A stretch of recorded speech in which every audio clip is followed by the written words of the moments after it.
The British Horse Racing Authority's strict liability regime on anabolic steroids, which was introduced in the wake of the Godolphin doping scandal in 2013, appeared to be in tatters on Friday after the regulator's independent disciplinary panel imposed a penalty of just £1,000 on the trainer Hughie Morrison, whose filly Our Little Sister returned the first steroid positive in British racing for 4 years after a race at Wolverhampton in January.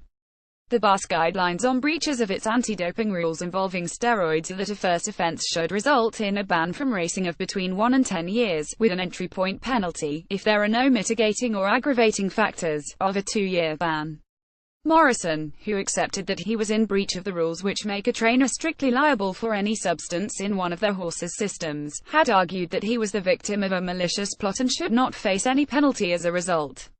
The panel ultimately decided to ignore the guidelines, use its discretion and impose only a fine, having decided that, on the balance of probabilities, Mr. Morrison was innocent of any involvement in the administration of a steroid to one of his horses. In a statement on Friday afternoon, Morrison expressed his delight at the result, saying, "I cannot overstate the stress that has been caused by this long-running case, both for me, my wife, all my staff and connections, and the relief now felt having been rightly and so comprehensively exonerated." Having argued at this week's hearing that he had been the target of a malicious plot to dope Our Little Sister, he added the culprit who injected the filly is still out there, so everyone needs to be on the guard.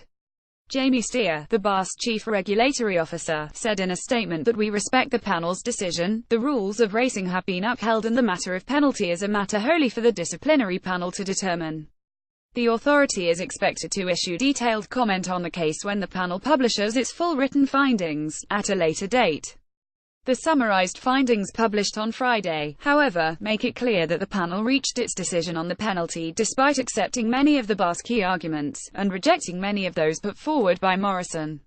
On the subject of Our Little Sister's selection for dope testing, for instance, the panel considered Morrison's claim that it had been as the result of a tip-off, presumably by the malicious doper, and decided that it was clearly not the case. The BAR's conduct of the case was also roundly criticized by Morrison's team, yet in the panel's view, this attack wholly failed. It also took a very dim view of an attempt to suggest that Imogen Pickard, who trains a small string of horses in Herefordshire, was linked to the doping in some way, a suggestion that the panel dismissed as ludicrous. Yet still Morrison escaped with only a fine, and there is a strong sense in the panel's reasons of a decision taken on a human level.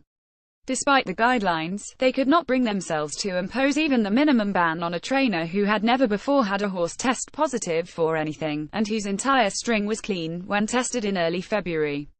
This is great news for Morrison, but much less so for the BHA in its struggle to keep steroids out of racing, a fight that should be vigorously supported by everyone who depends on the sport, whether for the livelihood or their entertainment. Making trainers strictly liable for every substance in their horses' systems is a severe regime, but the ever-present threat to racing's integrity from dopers is also severe.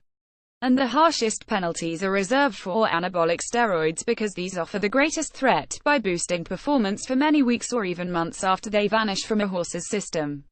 When the use of an illegal drug is so difficult to detect, the penalty when it is detected must act not only as a severe sanction, but also as a significant deterrent to anyone who is tempted to cheat.